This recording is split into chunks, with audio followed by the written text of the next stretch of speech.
Melinda. I am not a Malaysian, but I want to study in Universiti Malaya. So do you know how much does it cost for me to stay there in Universiti Malaya? Do they have on-campus accommodation or any off-campus accommodation for foreigners like us? Hi, that is a great question. Yes, we do have on and off-campus accommodations, and I'm going to break it down to you today. Hi everyone, welcome back to my channel. I am Berthai. If you have not subscribed to my channel, do it right now. Why? It's because I'm going to be posting out all the beneficial videos that are certainly going to help you level up in your life, and you would certainly want to join the family. And so don't forget to follow my Instagram. I'll actually link it down here. So many people have been commenting in my previous videos about what would the cost look like to get an accommodation if you're a student at Universiti Malaya. Is it easy to be getting an accommodation here?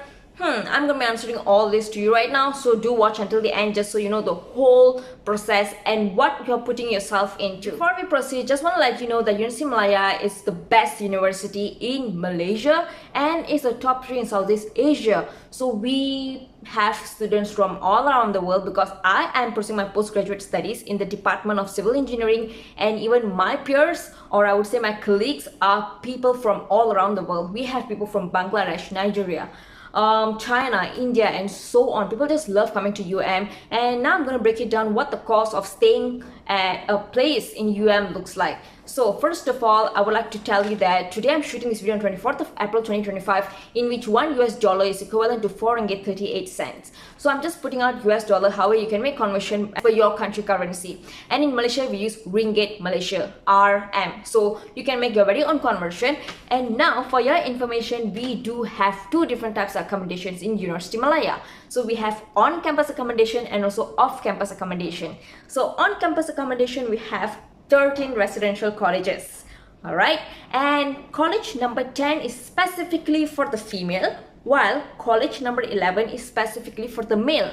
And then we also have off-campus accommodation, which are international house and Japan apartment. So normally international house and Japan apartments are filled with international students because they are actually allocated for these people specifically. However, if you are a first year student, example, you are local or foreigner, but you have registered for your first year degree, right? You have signed up for your first semester in Universiti Malaya. Normally, you will be entitled to get an on-campus accommodation itself. So for an example, in most cases, if you're studying in Faculty of Science, that is where you're going to be going, right, to actually get your first semester, you will most probably get to stay in residential college number 1 or 2 because these colleges are quite near to the science faculty, and that actually is what I went through. I was actually having, I actually stayed in residential college number 2 back then because I am from science faculty. So I was just walking all the time to science faculty and back to college. It is pretty easy and convenient. However, if you're given a college that's far away, never fret. Why? It's because we have free shuttle buses in UM itself. UM is a huge campus, I'm telling you. There's 13 residential colleges, there is 14 faculties, so you get to go around to any part of the UM using these free shuttle buses. So you just need to know which route. So some bus will be labeled with A, some buses will be labeled with B, some has got label of C, D and all this. So you need to know where you're going and which bus will actually lead you there. Okay, so as I mentioned, when you're in your first year, you will be given a college itself. But is it free? No, college is not free. For you to stay, this accommodation, you will need to pay. However, this is not a separate fee. You will actually be paying this lump sum with your tuition fee straight. So I remember during my bachelor's degree first year, I only paid about 600 ringgit for each semester. But I'm not sure if the price has hiked up right now because that was about 5 years ago when I actually newly started my bachelor's degree. So normally just the first year you'll be entitled for accommodation, which will be given by university, meaning you should be grateful because undergraduate to be able to be given this accommodation is quite cheap in comparison to if you're a postgraduate student. So if you're a postgraduate student and you want to find an on-campus accommodation, then the price is higher for you compared to undergraduate student. So the first year you're getting this residential college to stay, they will only charge you about 600 plus probably now, and you'll just need to pay that lump sum with your tuition fee, and you're good to go. You get a place to stay for 1 year. However, you need to be very active in that specific residential college activities, because every residential colleges, they have got competitions, and these competitions can be an internal competition or external competition, maybe competition among colleges and stuff like that. So the more competitions you join, the more merit points you get, the higher the tendency is for you to be given the college to stay for your second year. But obviously it's not free, it's the same thing. You'll just need to pay about 600 ringgit plus for you to actually get another year of staying there. Meaning the first year you get to stay 2 semesters covered, the second year you get to stay 4 semesters covered. So you don't have to be going out seeking for accommodation out there and wasting time. As far as I know, for postgraduate students, the on-campus accommodation is pretty expensive. It is about 800 ringgit plus, and that is for a sharing room, okay? Not even a single personal room, it's for a sharing room. So if you're going to pay 800 ringgit, I would suggest you to actually find place around UM, outside of UM, around the Petaling Jaya area. There will be a lot of places for students to actually stay. There are so many condominiums, apartments, flats, which you can actually survey and you can actually stay. What you can actually do is you can share with your group of friends. That way you're actually paying lesser. So this is what my friends actually did during their third year. When they did not get a college to stay, they actually stayed as a group of friends, like 5 or 6 of them, at a terrace house, which is quite near to Universiti Malaya. So what they do is they only pay about 250 ringgit each every month.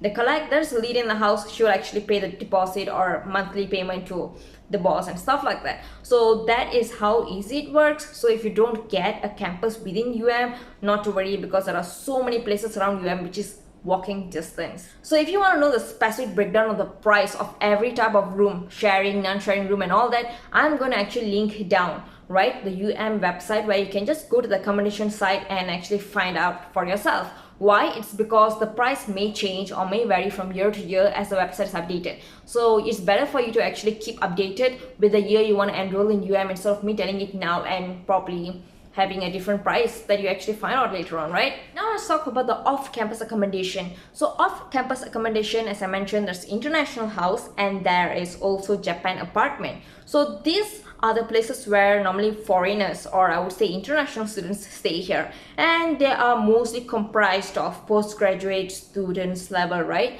So these are the kind of people normally stay here. And I would say, when I actually make the comparison in price, I would say Japan apartment is relatively cheaper compared to international house, and that is just by a very small amount. So if you can actually find a place in international house easier, then go for it. However, just remember that off-campus accommodation is where you will actually need to pay deposit and all this in at once. So just make sure you're actually dealing with the right person and you're not being scammed.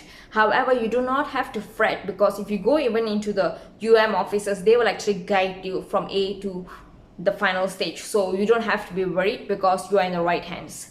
So when it comes to international house, as per I know, the sharing room costs about 450. But when it comes to Japan apartment, the sharing room costs about 350. And what about renting the whole house as a whole, right? The house itself costs about 1,750 in Japan apartment, whereas it costs about 1,800 in the international house. And yes, I did have a friend who was actually renting the whole house. And he told me that he was paying about 1,500 per month or so. But that is not any of these two places. That is some other apartment which is nearby to Universiti Malaya. So you really do not have to be worried about accommodation, because there are 13 residential colleges in Universiti Malaya. However, that is more expensive for postgraduate students. So if you are a postgraduate student, it's better you stay off campus, which is either the international house or Japan apartment. However, that can also be expensive. Who knows, if your budget is into a certain level, right, in certain range, then you can start going into websites like Facebook. But I certainly would not encourage you to get into Facebook to actually search for properties or houses. Why? It's because there are a lot of scammers there. So what you can do is you can browse into mudah.com, mudah.com,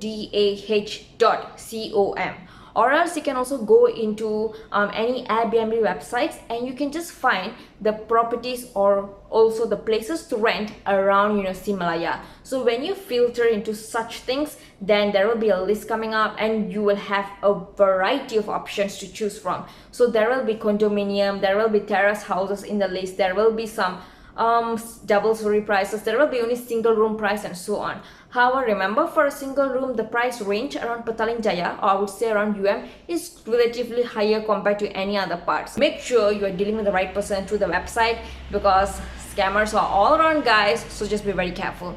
And make sure you have the proper documents, you have signed, you have the evidence and so on, so people wouldn't come to you and say that, oh, you have not paid the deposit, you have to pay them, and in fact you have already paid it. So such scenarios could actually take place.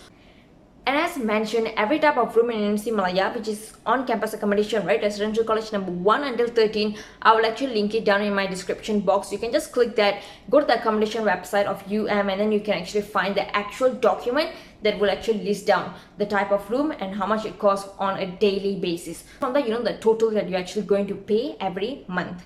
Thank you so much for watching this video, and I really hope that my video is very helpful and it really opened up your eyes, or you can actually understand more about the cost of accommodation in Universiti Malaya. And if you're actually going to be studying in Universiti Malaya soon, why don't we actually catch up, right? So I'm putting down any questions I actually have in the description box, and I'll be more than happy to actually answer all these queries. And keep in touch, and also do not forget to subscribe to my channel, because that will keep me motivated and keep me posting more videos. Thank you so much. Have a great day. Love you all.